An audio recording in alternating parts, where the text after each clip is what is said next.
The True Story of the Three Little Pigs by A. Wolfe, as told to John Sieska, illustrated by Lane Smith. You may think you know the story of the Three Little Pigs and the Big Bad Wolf, but only one person knows the real story. That person is A. Wolfe.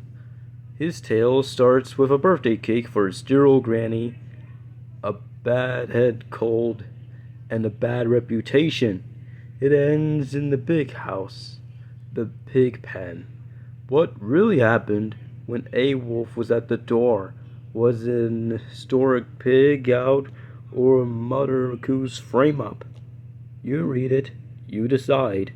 John Sieska and Lane Smith combine their tales for droll tales and provocative reporting to bring the true story of this much maligned figure to the public. Big and bad? Could be. Hilarious? Of course.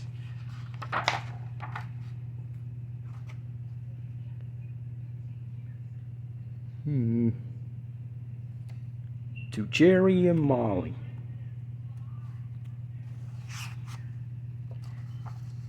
Everybody knows the story of the Three Little Pigs, or at least they think they do. But I'll let you in on a little secret. Nobody knows the real story because nobody has ever heard my side of the story. I'm the wolf, Alexander T. Wolfe. You can call me Al. I don't know how this whole big bad wolf thing got started, but it's all wrong. Maybe it's because of our diet. Hey, it's not my fault wolves see cute little animals like bunnies and sheep and pigs. It's just the way we are. If cheeseburgers were cute, folks would probably think you were big and bad too. But like I was saying, the whole big bad wolf thing is all wrong. The real story is about a sneeze and a cup of sugar. This is the real story. Way back in Once Upon a Time, I was making a birthday cake for my dear old granny. I had a terrible sneezing cold, and I ran out of sugar. So I walked down the street to ask my neighbor for a cup of sugar. Now, this neighbor was a pig, and he wasn't too bright either. He had built his whole house out of straw. Can you believe it? I mean, who in his bright mind would build a house out of straw? So, of course, the minute I knocked on the door, it fell right in. I didn't just want to walk into someone else's house, so I called, little pig, are you in?" No answer. I was just about to go home without the cup of sugar from my dear old granny's birthday cake. That's when my nose started to itch. I felt a sneeze coming on. Well, I huffed, and I snuffed, and I sneezed a great sneeze. And you know what? That whole darn straw house fell down. And right in the middle of the pile of straw was the first little pig, dead as a doornail. He had been home the whole time. It seemed like a shame to leave a perfectly good ham dinner lying there in the straw, so I ate it up. Think of it as a big cheeseburger just lying there.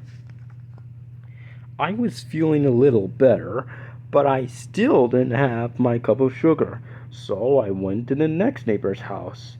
This neighbor was the first little pig's brother. He was a little smarter, but not much. He had built his house of sticks. I rang the bell on the stick house. Nobody answered. I called, Mr. Pig, are you in?" He yelled back, "Go away, Wolf. You can't come in. I'm shaving the hairs of my chin.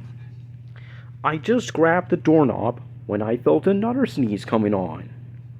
I huffed and I snuffed and I tried to cover my mouth, but I sneezed a great sneeze. And you're not going to believe it, But this guy's house fell down just like his brother's. When the dust cleared, there was the second little pig, dead as a doornail. Wolf's honor.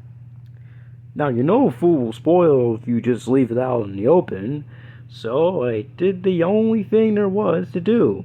I had dinner again. Think of it as a second helping. I was getting awfully full, but my cold was feeling a little better, and I still didn't have that cup of sugar for my dear old granny's birthday cake. So I went to the next house. This guy was the first and second little pig's brother. He must have been the brains of the family. He had built his house of bricks. I knocked on the brick house. No answer. I called, "Mr. Pig, Mr. Pig, are you in?" And do you know who that rude little porker answered? Get out of here, Wolf. Don't bother me again. Oh, talk about impolite. He probably had a whole sack full of sugar, and he wouldn't give me one little cup for my dear sweet granny's birthday cake? What a pig. I was just about to go home and maybe make a nice birthday card instead of a cake when I felt my cold coming on. I huffed and I snuffed and I sneezed once again. And the third pig yelled, "And your old granny can sit on a pin." "Now, I'm usually a pretty calm fellow, but when someone talks about my granny like that, I go a little crazy. When the cops drove up, of course, I was trying to break down the pig's door, and the whole time I was huffing and puffing and sneezing and making a real scene.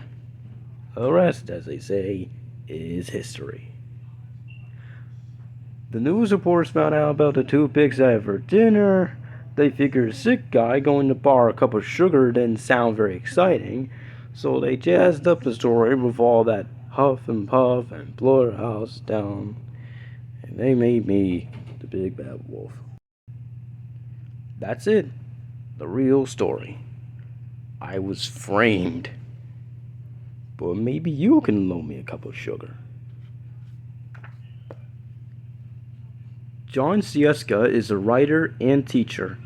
He lives in Brooklyn, New York, with his wife and 2 children. Occasionally, he has been known to howl the full moon. And Lane Smith has done illustrations for magazines, newspapers, and album covers. His first book, Halloween ABC, written by Eve Merriam, was one of the New York Times 10 Best Illustrated Books of the Year and School Library Journal Best Book in 1987. Mr. Smith lives in New York City and sometimes howls back at Brooklyn. The end. No Muslims are harmed for the huffing and puffing.